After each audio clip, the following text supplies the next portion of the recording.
In this lesson, we will see together the prepositions, but more precisely, we will see envers.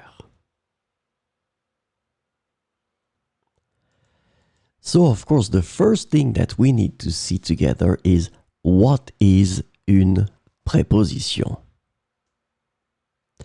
Well, a preposition is an invariable word which brings two words together. The second word is called complement, and it allows to specify the time, the cause, the place, the state, the manner, the purpose, or the matter. The second word can be another noun, a pronoun, an infinitive verb, or an adverb. And last but not least, remember that this complement can also be a sentence.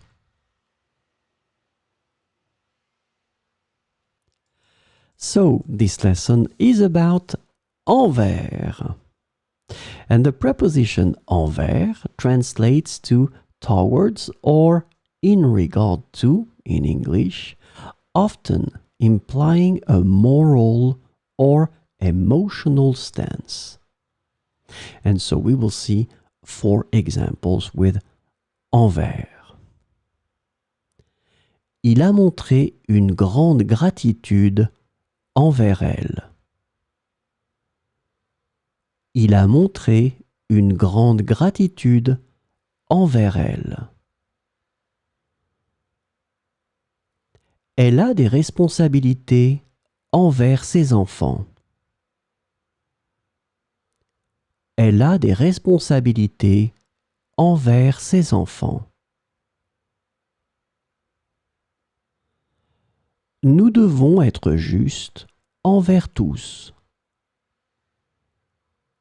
Nous devons être justes envers tous.